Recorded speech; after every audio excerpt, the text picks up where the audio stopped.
প্রথম শুরু করেছিলাম 2010-এ। তখন হচ্ছে আমার ছোটো বোন হচ্ছে ইন্টারনেটে দেখে বলল যে, "এরকম বানাতে পারবি?"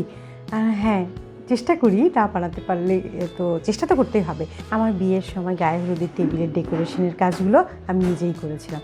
আগে কিন্তু ডেকোরেশন জানতো যে কীভাবে হলুদের টেবিলটা ডেকোরেশন করতে হবে, কিন্তু ওই যে কার্ভিং করতে হবে এটা কিন্তু ওরকম জানতো না। যেটা হচ্ছে মানে প্রচার করতে হয়েছে আমাকে অনেক।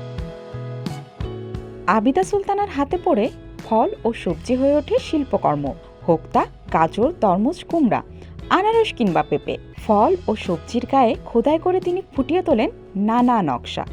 প্রথম আর্নিংটা আমার মনে হয় 300 টাকাই ছিল ফুড কার্ভিংয়ের ক্ষেত্রে।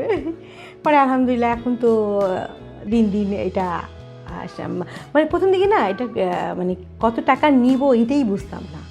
এখন আমি পার আইটেম 2000 করে চার্জ করি। যেমন এই একটা বেস, হ্যাঁ, এটা যদি আপনি ফ্রুটস মানে এটা ডিপেন্ড করে, আপনি ফল দিয়ে নিলে একরকম হয়, সবজি দিয়ে নিলে একরকম হয়, তারপর হচ্ছে কাবাব দিয়ে নিলে একরকম হয়। তবে স্টার্টিংটা হয় 2000 থেকে, তারপর বেস করে যেরকম হয়। এখন এটা 30-40 এরকমও চলে যেতে পারে, বাট 2000 থেকে স্টার্ট হয়।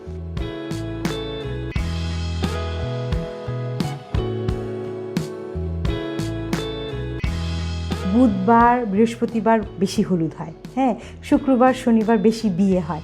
তো বুধ বৃহস্পতি দেখা যাচ্ছে ওভারল্যাপিং হয়ে যায়, মাশাআল্লাহ অনেক অর্ডার থাকে।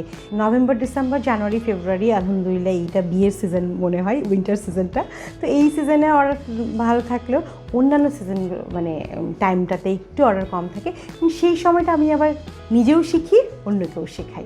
সিজনে তো ইনকাম করা যায়, 1-1.5 লাখ টাকার উপরেও ইনকাম করা যায়।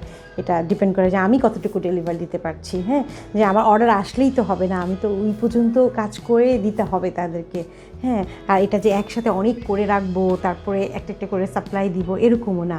এটা যেহেতু হাতের কাজ, আমার সাথে অনেকে কাজ করলেও এটা সময় সাপেক্ষ কাজ, একটু সময় নিয়ে কাজ করতে হয়। আলহামদুলিল্লাহ এখন পর্যন্ত কাজ করছি, ফুড কার্ভিং নিয়েই আছি। আর অন্যান্য কাজ আমার সাথে অ্যাড হয়েছে, কিন্তু ফুড কার্ভিংকে কখনো আমি ছাড়িনি, কারণ ফুড কার্ভিংই মনে হয় আমাকে ছাড়ে নাই এরকম একটা হয়েছে। তো এখন যেটা হয়েছে যে আমি এটাকে প্রফেশন হিসেবেই নিয়েছি এবং সেই সাথে আমি কার্ভিং ট্রেনার হিসেবেও কাজ করছি। ফুড কার্ভিংয়ের মাধ্যমে তিনি নিজে সফল। এখন চাইছেন কাজ শিখে অন্য নারীরাও স্বাবলম্বী হোক। কিন্তু অল্প শিখে যদি আমরা আগাতে চাই তাহলে কিন্তু থেমে যেতে হয়, তাহলে অনেক দূর পর্যন্ত যাওয়া যায় না। আর যদি একটু ভালো করে শিখে যদি আমরা হাঁটতে থাকি তাহলে অনেক দূর পর্যন্ত যেতে পারবো।